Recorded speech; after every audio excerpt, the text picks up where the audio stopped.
Hello everyone and warmly welcome है दोस्तों आप सभी का आईएफएस की इस बेहतरीन प्लेटफॉर्म के ऊपर। तो दोस्तों सीएसआर नेट जैसे टफेस्ट एग्जाम को अगर हमें क्वालिफाई करना है तो हमें बहुत सारी चीज़ों की एक साथ ज़रूरत होती है। आपको हार्डवर्क के साथ साथ स्मार्ट वर्क चाहिए होता है। आपको टाइम इन्वेस्टमेंट के साथ साथ टाइम मैनेजमेंट भी होना चाहिए है। आपके फैक्चुअल नॉलेज के साथ आपके कोर कंसेप्ट भी आपको क्लियर होना चाहिए।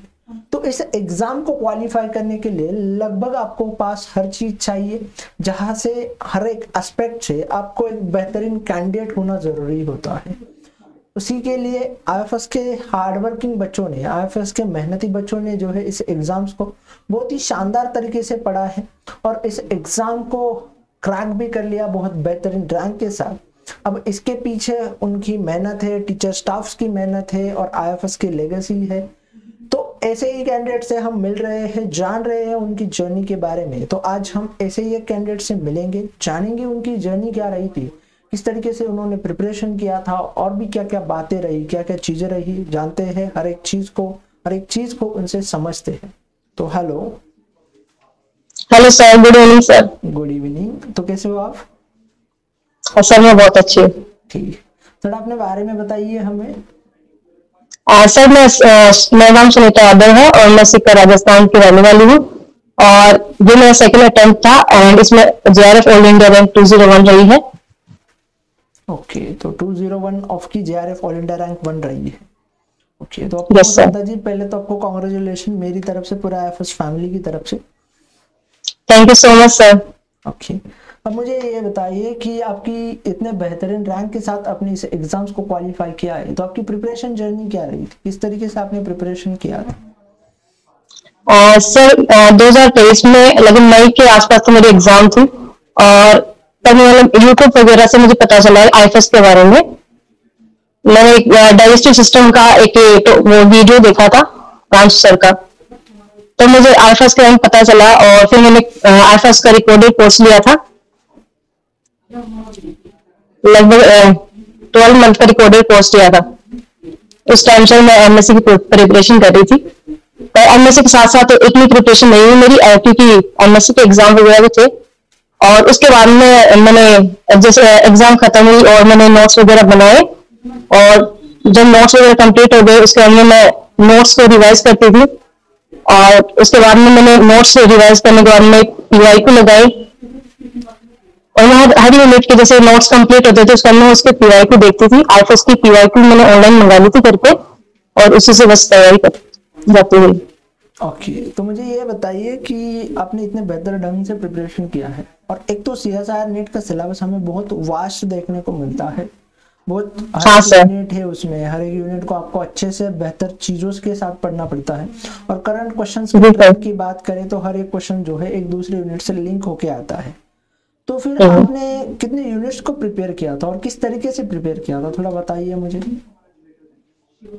और सर जब मैं शुरू में मैंने कोर्स देखा था तो मुझे कुछ ही समझ नहीं आता था।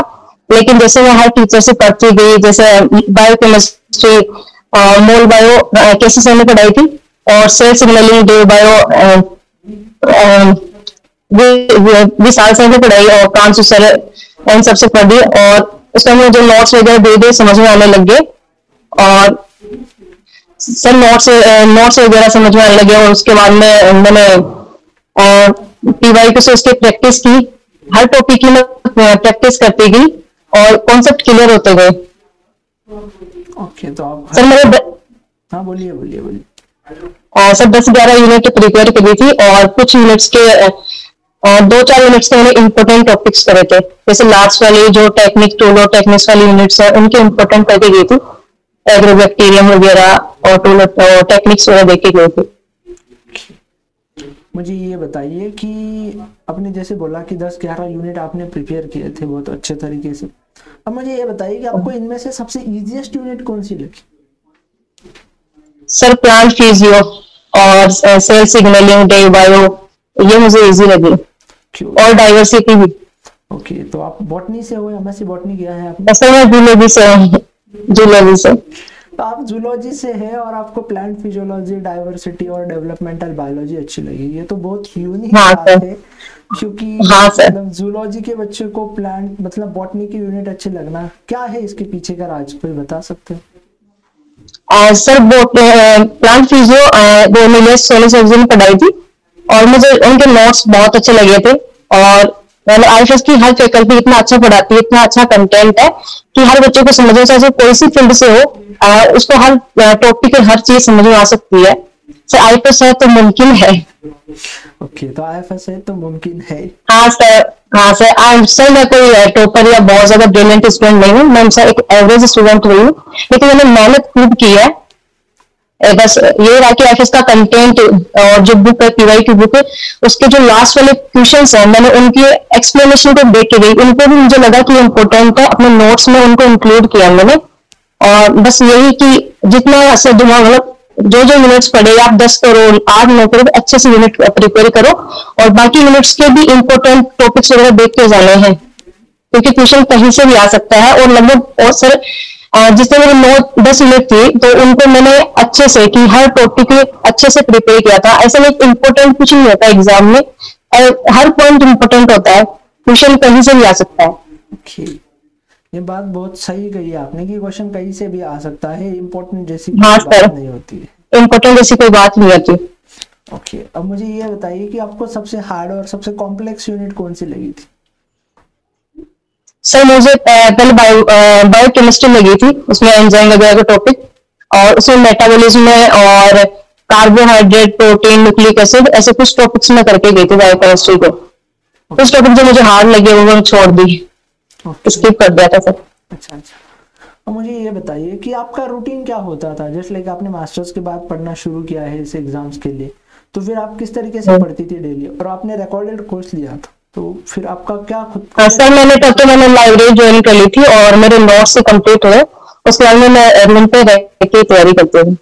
ओके नोट्स मैंने लाइब्रेरी में बनाई थी, प्रॉपर डाटा वगैरह चाहिए इसके लिए। ओके ओके ओके, और उसी के साथ साथ मुझे बताइए कि आपकी रिवीजन के लिए, मॉक टेस्ट के लिए क्या स्ट्रैटेजी रही थी, किस तरीके से आपने पढ़ाई की थी? सर मैंने मॉक टेस्ट कोई भी नहीं दिया, बस मैंने पीवाई पे विश्वास किया, और पीवाई में हर यूनिट हर टॉपिक में देखती गई जो मुझे इम्पोर्टेंट, मैंने बार बार पीवाई 3 4 बार लगभग पीवाई की है। और मुझे जो मैं एक्सप्लेनेशन देखती थी कि मैं देखा कि कई क्वेश्चन जो लास्ट ईयर है वो पीछे से उठाए कि एक्सप्लेनेशन कैसे सर बहुत ही अच्छी एक्सप्लेनेशन दे रखी है पीछे, मैंने उन वहां से भी पढ़ाई मतलब वहां से भी पढ़ाई की है, और वहां से जो मुझे लगा कि इम्पोर्टेंट है ये कर लेना चाहिए मैंने किया है, अपने नोट्स में भी इंक्लूड किया उस चीज को। ओके, अब मुझे ये बताइए कि अब जो भी दोस्त लोग होंगे, आपके जूनियर्स होंगे, आपको देख रहे हैं, तो उनके लिए आपका क्या सजेशंस रहेगा, क्या सलाह रहेगी कि उन्होंने किस तरीके से प्रिपरेशन करना चाहिए कि उनका भी आपकी तरह एग्जाम क्वालिफाई हो और रैंक आ जाए? ऐसे मेरे बहुत से फ्रेंड्स हैं और उनके जब रैंक आई जीआरएफ 201, जब उनको पता चला तो उन्होंने बहुत से जो फ्रेंड्स हैं उन्होंने मैसेज किया, कॉल किया कि कहाँ से पढ़ाई की। तो मैंने जो आईएफएस के बारे में बताया कि वहाँ पे कोर्स लीजिए, हर टीचर बहुत ही शानदार पढ़ाता है, हर क्लास आपको समझ में आ जाती है।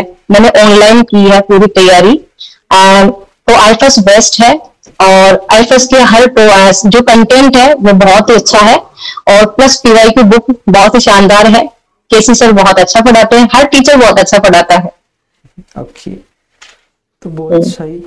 और मुझे ये बताइए कि आपको क्या लगता है कि ऐसी कौन सी 3 चीजें रही कि जिसकी वजह से आपने इस एग्जाम्स को इतने बेहतर रैंक के साथ क्वालिफाई कर लिया? सर कंसिस्टेंसी की लगभग डेली पढ़ाई करनी है, और लास्ट टाइम में तो 2 3 शादी थी उनको मैंने स्किप किया गांव में कि नहीं, मैं अकेली रही, पूरा फोकस पूरा दिन में पढ़ाई करती रही, और लास्ट टाइम पे मैंने लास्ट के 2 महीने मैंने बहुत जम के पढ़ाई की कि ये टाइम मेरा जो लाइफ का एक प्रेशियस टाइम है, और इस time golden time, it's a golden period, मुझे इसे वेस्ट नहीं करना, खुद के लिए खुद पे मतलब इसको टाइम पे खुद को देना है, खुद पे खर्च करना है। तो आप लास्ट टाइम बिल्कुल डेडिकेट रहे, और मैं तो बोलूंगी कंसिस्टेंसी डिसिप्लिन यही एक की है सक्सेस की, बाकी कुछ नहीं है, बस यही है कि कंसिस्टेंट रहे, हमें अगर आप सिलेबस को कवर करें और उसके बाद में बार बार रिविजन करते रहें और पीवाई को लगाएं, बस इनफ है इतना। चलिए, बहुत सही और बहुत क्लैरिटी के साथ आपने बताया है चीज़ों को। मुझे पूरा यकीन है कि जो भी आपके जूनियर्स होंगे, नए एस्पिरेंट्स लोग होंगे, उनको जो है काफ़ी हेल्प करेगा। और आपने जो थॉट बताए हैं और जो चीज़ें बताई है, तो उससे तो पक्का उनको बहुत सारी हेल्प होगी। तो थैंक यू वंस अगेन। जी sir, thank you so much sir.